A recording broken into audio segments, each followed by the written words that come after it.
evening, friends, and thank you very much for being here for this weekly format of interaction. I have two announcements to make, following which I will be open to responding to any questions that you may want to ask on those two aspects or on anything else. The sequence will be in terms of the announcements I make and then anything else. Well, the first announcement that I have to make is that the External Affairs Minister this evening will be meeting the Foreign Minister of Uganda, Mr. Sam Kutesa. Mr. Kutesa is the first African foreign minister who is meeting with the External Affairs Minister since she took over as the External Affairs Minister of India a couple of months ago. Now, India and Uganda have excellent bilateral relations. India is the largest trade partner of Uganda. The trade balance between the two is, the trade turnover between the two is approximately 1.2 billion. The balance of trade is tilted in favor of India. India is also the largest investor in Uganda. In terms of investments during the last decade, approximately $1 billion investments have been poured in by either Indian companies or companies owned by persons of Indian origin who are resident in Uganda. We have a very robust relationship in terms of our development partnership cooperation. Approximately more than 1,000 students from Uganda study in India, of whom 150 are on Government of India related scholarships, either through the ITEC or through the ICCR. Uganda is also part of the Pan-African e-network project.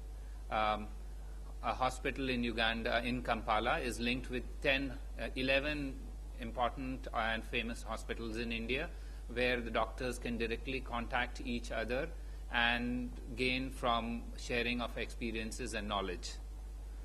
India is setting up a food processing business incubation center in Uganda, and is also working on an international business and management studies center, for which the implementing agency is the Indian Institute of Foreign Trade in Delhi. This institution is under the India-Africa Forum India-Africa Forum Summit. Perhaps some of you are not aware that the Foreign Minister of Uganda is also going to be the next President of the United Nations General Assembly. That is the 69th United Nations General Assembly in September. In this capacity, he will be presiding over the functioning of the General Assembly all through the next year. And you are aware that there are areas of interest for India which are covered under the UN General Assembly. These include the United Nations Security Council expansion, Convention on Terrorism, also Sustainable Development Goals, and climate change. It is normal that during the course of their conversation, the two foreign ministers are also likely to discuss these areas of multilateral cooperation.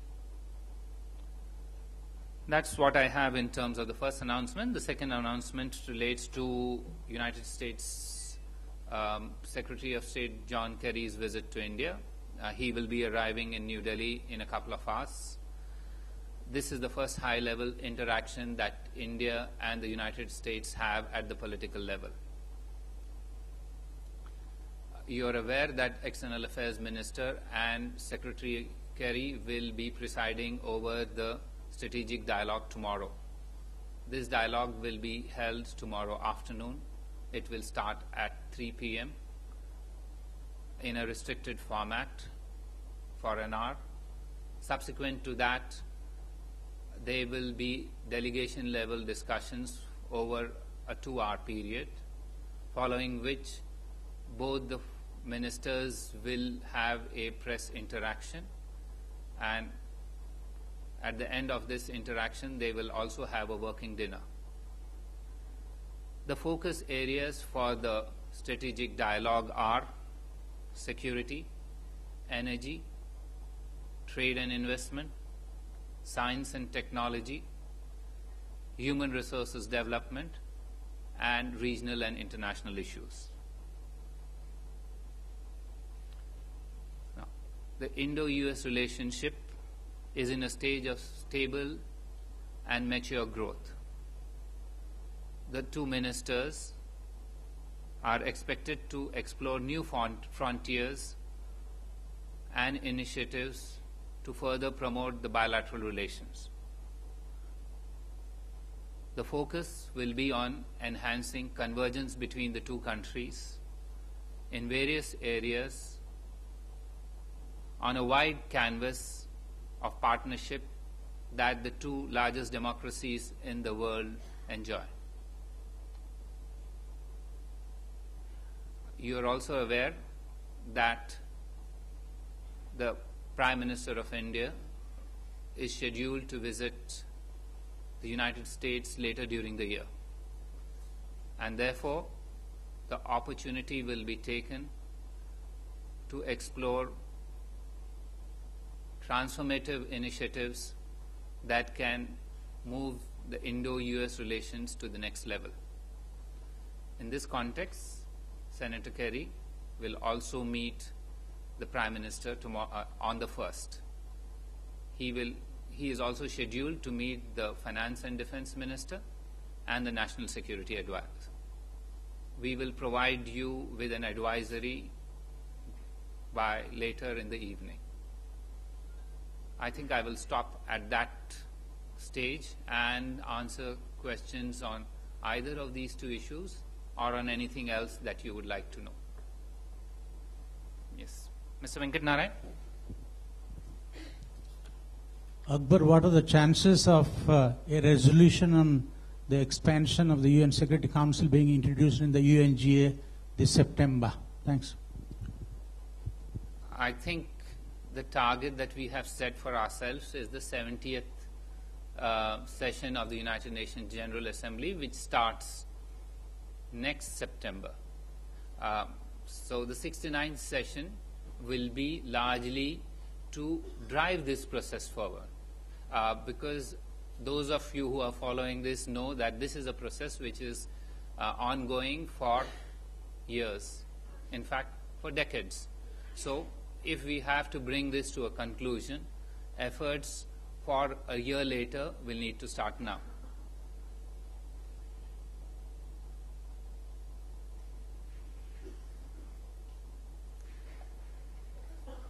Pardon?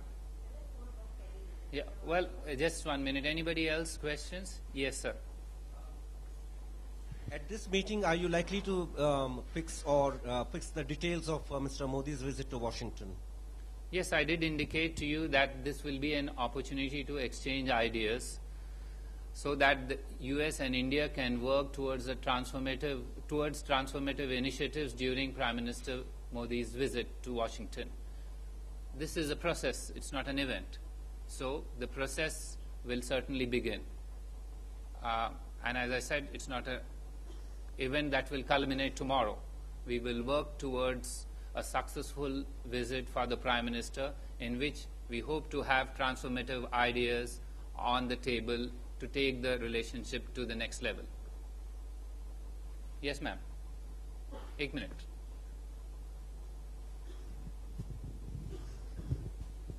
Sir, नई सरकार के बाद John Kerry की ये पहली meeting है PM के साथ। उन्होंने कल तारीफ भी की है नई सरकार की बहुत ज्यादा। कॉमर्स मिनिस्टर भी आ रहे हैं, ऐसे में क्या कुछ नई पॉलिसीज के साथ आ रहे हैं नए रिश्तों को डेवलप करने के लिए? कहा तो उन्होंने यही है, अब देखते हैं आगे क्या होता है। अभी तो आना चाहिए वो। उन्होंने ये कहा तो है, आपने भी सुना है और मैंने भी सुना है। Yes, enjoy. Sir, during the discussions, is India likely to bring up the issues that relate to PRISM and other modes of espionage that we know about? I don't know what you know exactly about, but that said, I mentioned to you security is a matter on the agenda, and this includes cyber security. You are also aware that there is considerable disquiet in India about the authorizations provided to American agencies in terms of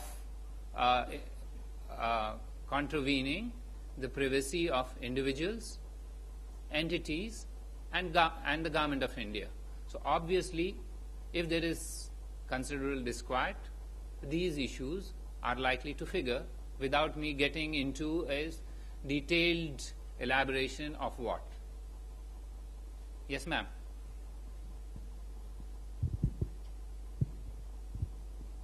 Are Indian officials working with or talking to US officials for a possible solution or resolution to the WTO impasse? In the context of the Government of India, WTO matters are handled by the Ministry of Commerce, and they would be the best to respond to your question.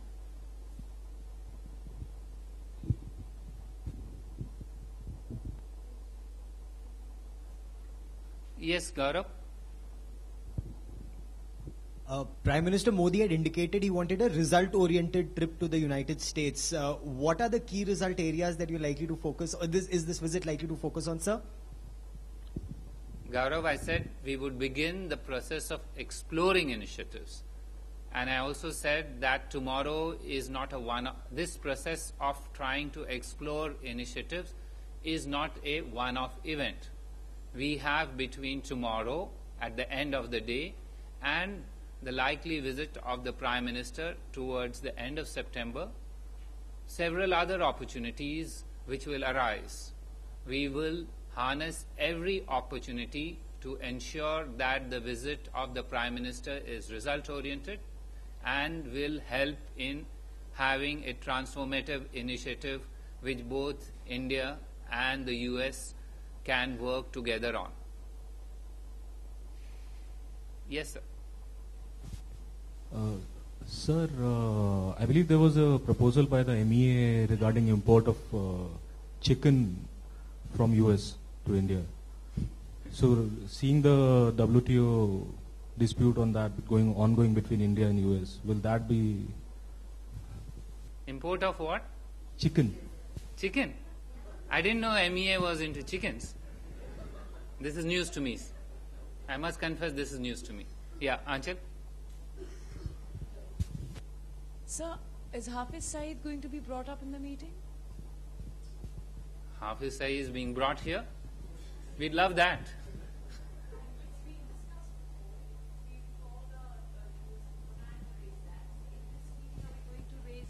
Our concerns as far as, he's still roaming around freely. I would not get into the specific details of the meeting, but I have told you security is an issue. Along with cyber security, what the US terms as homeland security will be an issue. And every aspect that impinges on our security matters where the US can assist us will be raised. Yes, sir. Just a minute. The mic will come.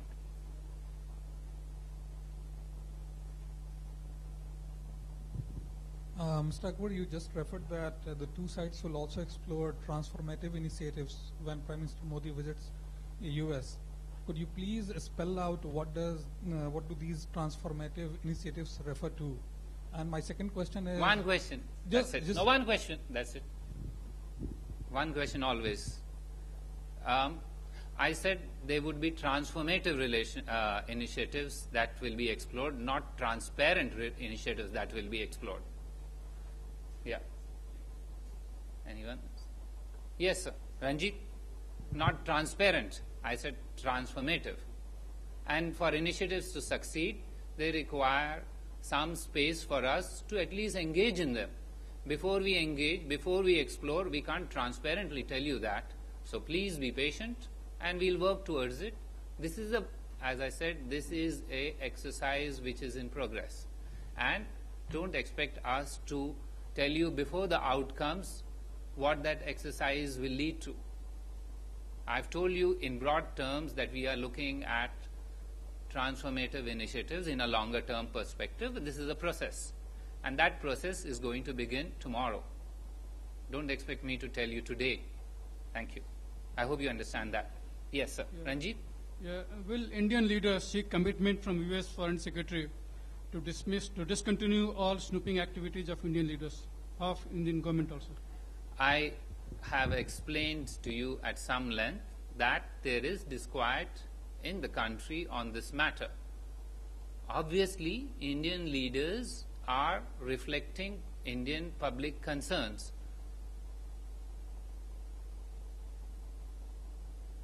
Anyone else? If not on this, yes. Anything else? Yes. Smita? I don't know. I think you'll hold a separate briefing maybe on Nepal, but if you could shed some light at this point in time on the Prime Minister's agenda, really, is he also expected to go to Lumbini, other than the Pashupatinath temple visit? We will have a full-fledged briefing on that later during the week, but my understanding is that the visit is to Kathmandu and back. Anyone else on anything else? Yes, sir. Sir, today you have any updates related to Libya crisis?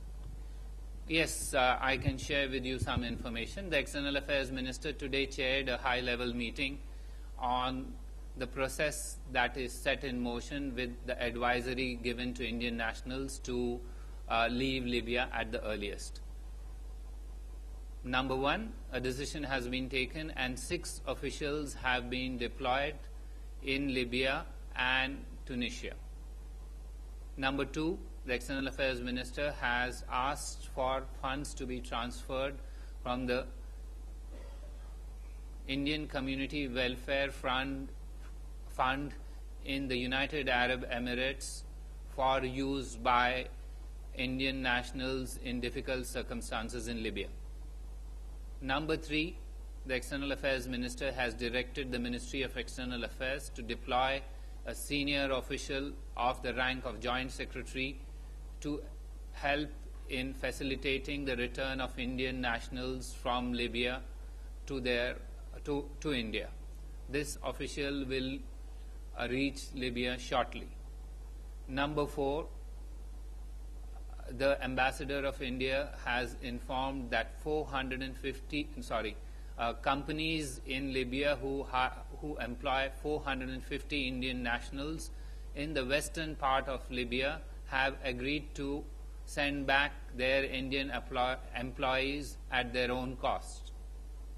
Number five, tickets are being purchased for those Indian nationals who have evinced an interest in returning to India. At this stage, we have confirmations of 58 nurses who would like to return to India.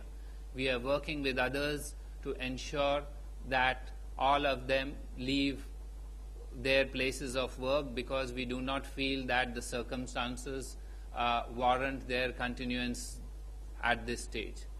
Number six, options are being looked at for the move of Indian nationals in the eastern part of Libya, that is Benghazi and the other side, to return to India. Number seven, we hope that the first lot of Indian nationals will start returning to India before the weekend. We will keep you informed of how this process proceeds. The Indian ambassador in Libya has been able to obtain from the Ministry of Labour a permission for the departure of Indian nationals. You have to understand that there is an exit permit in place in Libya, so departure formalities will take some time as they have taken in Iraq too.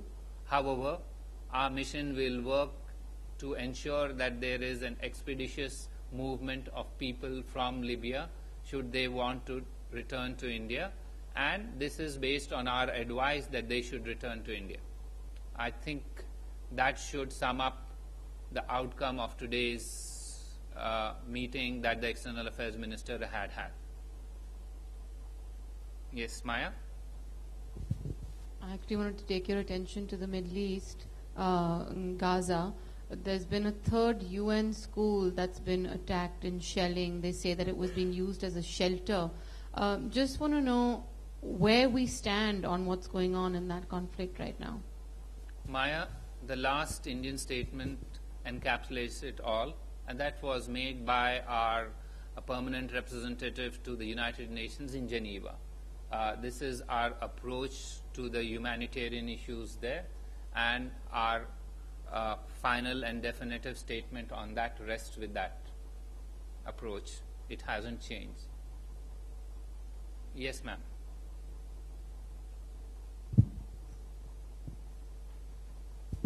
But this is on Libya. Like Iraq, a lot of our people there who are employed with various companies are facing salary issues and also contractual issues. So are the ministry or our mission officers dealing with that issue? Madam Mukherjee, you're right that you're right that there are issues in the entire Middle East relating to contracts. This is neither the time nor the place to try and rectify a situation of contractual, a template regarding contractual disputes. That said, we will try our best to ensure that departure of Indian nationals, these may entail contractual obligations. We will have to work our way through it. But this is an ongoing issue which we have with various countries in West Asia. It is not possible in a situation of crisis to rework the formats at this stage. But this is an ongoing process. The Ministry of Overseas Indian Affairs is regularly working on this. But please do not expect outcomes overnight on this. These are difficult and complex issues that will require engagement over a longer term to try and resolve.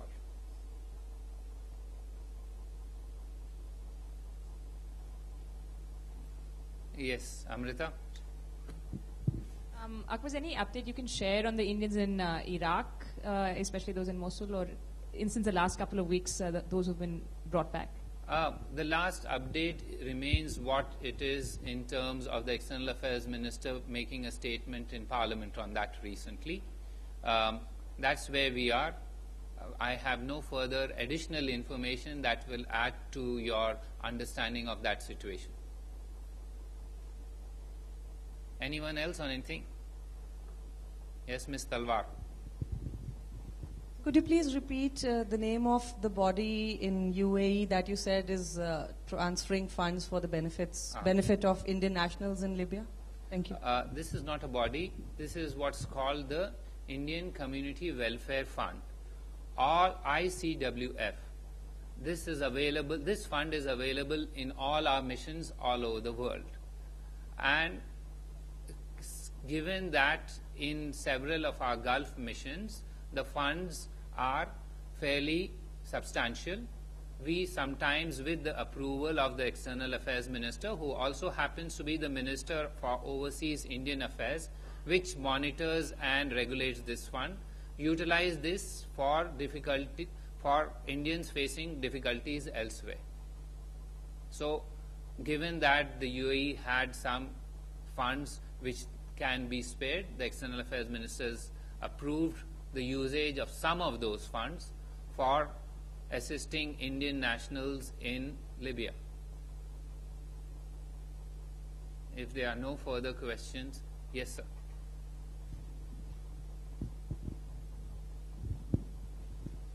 So the Supreme Court had asked the Election Commission to form a committee and give the views on voting rights for NRIs.